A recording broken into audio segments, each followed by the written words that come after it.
सुदूर पहाड़ों के बीच बसा एक घना जंगल था जिसका नाम था कालधुनी वन। इस जंगल में हर रात अजीब घटनाएं होती थीं।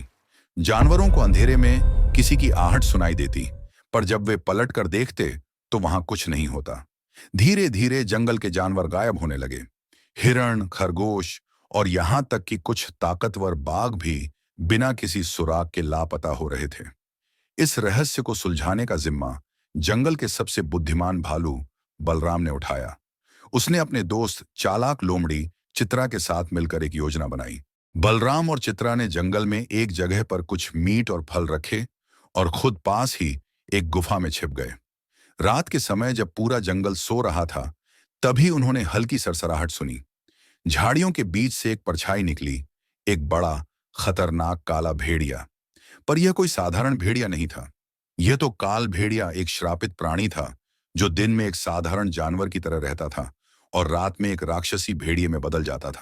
चित्रा को अचानक याद आया कि दिन में उसने एक मासूम से दिखने वाले हिरण नक्षत्र को देखा था जो काफी अजीब व्यवहार कर रहा था। अब उसे समझ आया, वही हिरण दरअसल यह श्रापित भेड़िया था। भेड़िया जाल में फंस गया और जब सुबह सूरज निकला तो वह फिर से हिरण में बदल गया। यह देखकर बलराम और चित्रा चौंक गए। तब नक्षत्र ने रोते हुए बताया कि उसे एक जादूगर ने श्राप दिया था।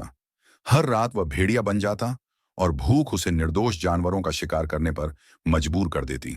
अब सवाल था, क्या उसे मुक्त किया जा सकता था? चित्रा को याद आया कि पुराने वृक्ष देवता अक्षयवट इस श्राप को तोड़ सकते हैं। वे नक्षत्र को लेकर उनके पास गए और उन्होंने जंगल के सबसे पवित्र झरने से लाए गए जल से नक्षत्र पर छिड़काव किया। अचानक एक तेज रोशनी फैली और नक्षत्र का श्राप टूट गया। अब नक्षत्र पूरी तरह एक सामान्य हिरण बन चुका था। जंगल में फिर से शांति लौट आई और जानवरों को एक सीख मिली, हर कोई जो दिखता है वैसा नहीं होता। कभी कभी सबसे मासूम दिखने वाले प्राणियों के पीछे भी एक गहरी कहानी छिपी होती है।